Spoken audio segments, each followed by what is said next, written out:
Bank मित्रों का शोषण कब तक? जो पसीना बहाते हैं वही भूखे सो जाते हैं, जो लूटते हैं मेहनत को वही मालिक कहलाते हैं। साथियों, आज मैं किसी एक व्यक्ति की नहीं बल्कि देश के लाखों बैंक मित्रों की पीड़ा लेकर आपके सामने खड़ा हूं। वह बैंक मित्र जो गांव-गांव जाकर सरकार की योजनाएं जनता तक पहुंचाता है, वह बैंक मित्र जो बैंक और ग्रामीण भारत के बीच एक मजबूत पुल का कार्य करता है, वह बैंक मित्र जो जनधन, पेंशन, बीमा, आधार, डीबीटी और वित्तीय समावेशन की ऋण है। लेकिन बड़ा दुर्भाग्य है कि बैंक मित्र के कंधों पर यह पूरा तंत्र टिका है।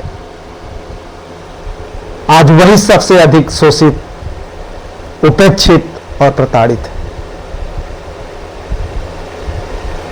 जिन हाथों ने गांव-गांव में बैंकिंग की लौ जलाई, जिन हाथों ने गांव-गांव में बैंकिंग की लौ जलाई, आज उन्हीं हाथों की मेहनत पर लूट की मुहर लगाई जा रही है।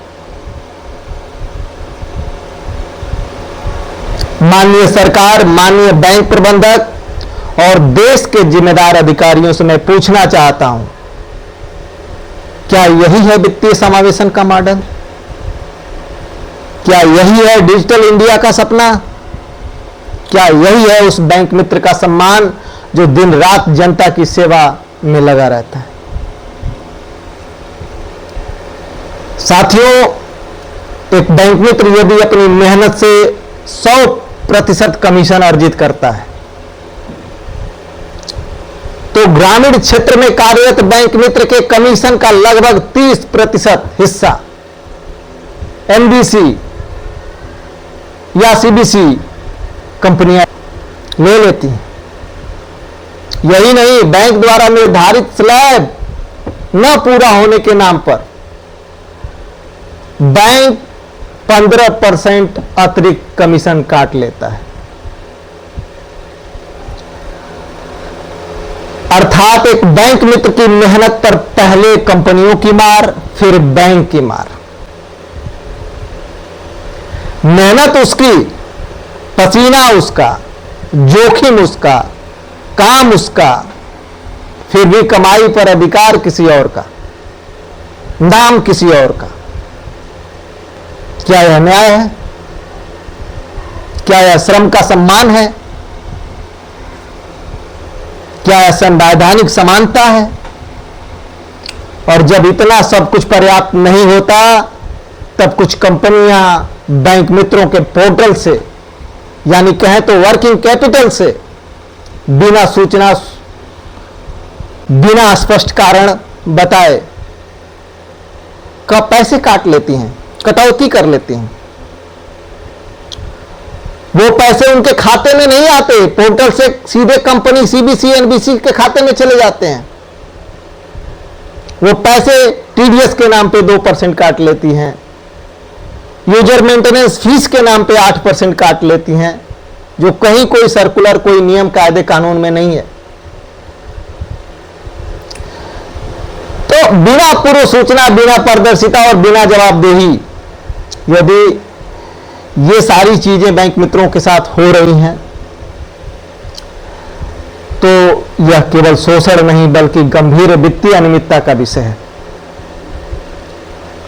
सबसे अधिक चिंता की बात यह है कि शिकायतें करने के बावजूद भी बैंक के अधिकारी मौन रहते हैं।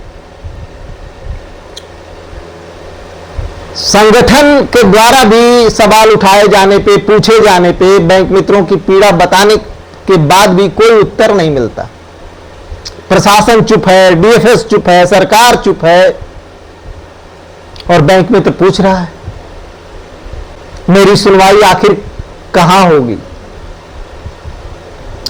हमने बैंकों को गांव-गांव तक पहुंचाया, आज हमारी आवाज कौन पहुंचाएगा? साथियों, आज प्रश्न केवल कमीशन का नहीं है, प्रश्न केवल कंपनी का नहीं है, प्रश्न केवल कटौती का नहीं है, न्याय का प्रश्न है, सम्मान का प्रश्न है, उस परिवार का जो बैंक मित्र की कमाई पर निर्भर है। प्रश्न है उन बच्चों का जिनकी पढ़ाई इस अन्याय की भेंट चढ़ रही है। प्रश्न है उस व्यवस्था का जो सेवा लेने में तो आगे है, लेकिन सेवा देने वाले के अधिकारों की रक्षा करने में पीछे है। मैं देश की सरकार, वित्त मंत्रालय, डीएफएस, आरबीआई, संबंधित बैंकों और सभी जिम्मेदार अधिकारियों से आग्रह नहीं बल्कि दृढ़ मांग करता हूं कि बैंक मित्रों के कमीशन में होने वाली सभी कटौतियों की स्वतंत्र जांच कराई जाए। सीबीसी एनबीसी कंपनियों की भूमिका और उनके कमीशन मॉडल की समीक्षा की जाए। बैंक मित्रों को उनकी मेहनत का न्याय संगत और पारदर्शी भुगतान सुनिश्चित किया जाए। सभी प्रकार की कटौतियों की पूर्व सूचना और स्पष्ट विवरण अनिवार्य किया जाए। बैंक मित्रों की शिकायतों के निस्तारण हेतु समयबद्ध और प्रभावी व्यवस्था बनाई जाए। जब न्याय सीमा पार करेगा तो संघर्ष जन्म अवश्य लेगा। जब मेहनत कस की आवाज दबेगी तो इतिहास नया अध्याय लिखेगा। अंत में मैं केवल इतना कहना चाहता हूं कि बैंक मित्र कोई भीख नहीं मांग रहा, बैंक मित्र कोई एहसान नहीं मांग रहा। बैंक मित्र केवल अपनी मेहनत का उचित सम्मान और न्याय मांग रहा है। हक मांग रहे हैं, खैरात नहीं। हक मांग रहे हैं, खैरात नहीं। सम्मान मांग रहे हैं, सौगात नहीं। जो पसीना बहाया है इस देश के लिए, उसका न्याय चाहिए, कोई उपकार नहीं। जय हिंद, जय बैंक मित्र।